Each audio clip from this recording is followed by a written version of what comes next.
राज आए हुए हैं, इनको मैं ऐड कर लेता हूँ। हाँ जी, राज महोदय, बताएँ क्या कहना चाहते हैं? एक प्रश्न एक पूछ सकते हैं क्या हुँ, बुद्धिस्ट पे थोड़ा? पूछ लीजिए। ये सर जैसे आप लोग बताते हैं कि जैसे अभी हम लेटेस्ट जो बुद्ध धर्म है उसकी यदि बौद्ध दर्शन को पढ़ें हम, तो उसमें ये होता है कि ईश्वर को नहीं माना जाता, लेकिन आत्मा पे बुद्धिज्म में विश्वास किया जाता रहा है, ठीक है। और उसमें आप लोगों को जैसे मैंने सुना हूँ तो आप लोग ये तर्क देते हो कि इसमें बाद में इसका ब्राह्मणीकरण हो गया और उसके बाद बताया गया कि मतलब आत्मा होती है, वो भी ब्राह्मणीकरण किया गया, समझ रहे हो?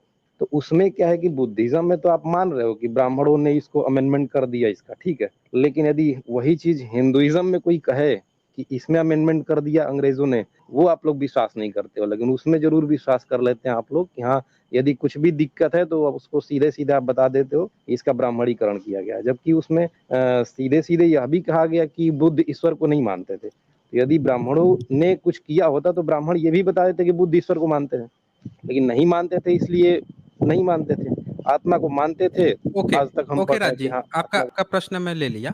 थोड़ा आपकी बैकग्राउंड साउंड आ रही है, तो मैं आपको जवाब दे देता हूँ।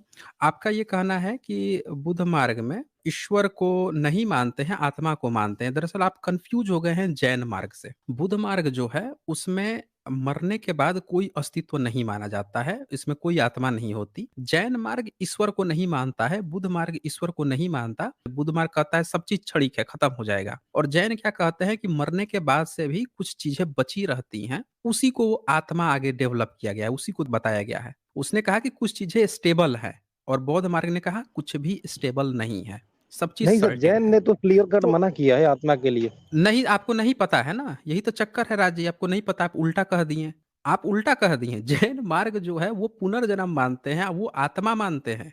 बुद्ध मार्ग में कोई आत्मा नहीं है। आपको नहीं जानकारी है, क्लियर कर लीजिएगा। अब आगे सुनिए। दूसरा जो आपका प्रश्न था कि आपने कहा कि आप लोग ये तो मान लेते हो कि ब्राह्मणों ने बुद्ध मार्ग में मिलावट कर दी, लेकिन ब्राह्मणों की किताब में अंग्रेज ने मिलावट की, ये बात आप नहीं मानते हो। तो इसका सटीक उत्तर सुनिए।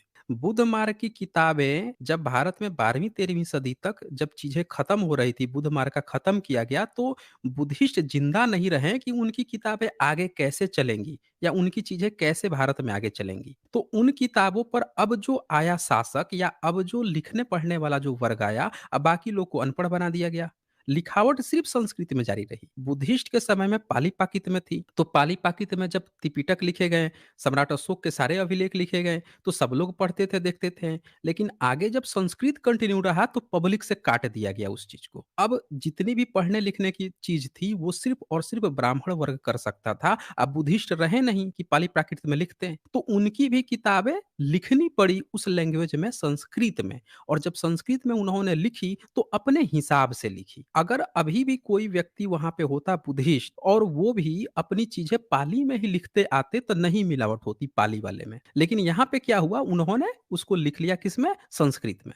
दूसरी बात, अंग्रेज जो हैं उन्होंने संस्कृत को ट्रांसलेट इंग्लिश में किया।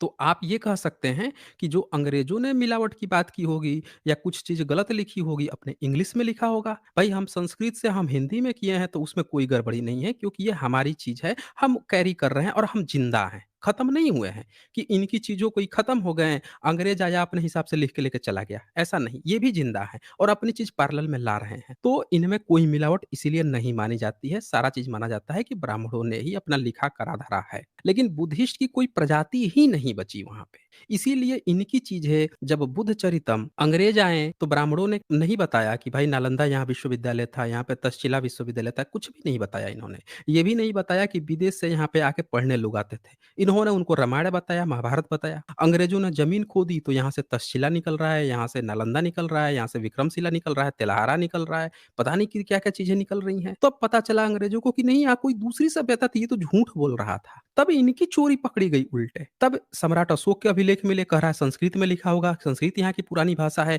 5,000 10,000 साल सतयुग से आ रहा है। लेकिन पता चला कि सम्राट अशोक के तो पूरे भारत में अभिलेख मिल रहे हैं और वो सब तो पाली पाकित में है। फिर एक दूसरी चोरी पकड़ी गई। तो इससे ये पता चलता है कि ब्राह्मण ने मिलावट की किसकी किताब में, जिसकी सभ्यता नहीं थी।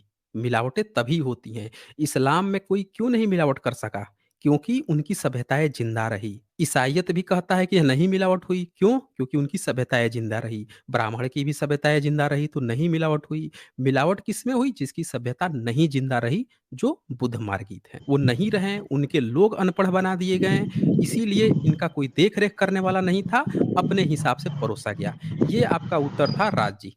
चलें आप, मैंने आपको जवाब भी दे दिया।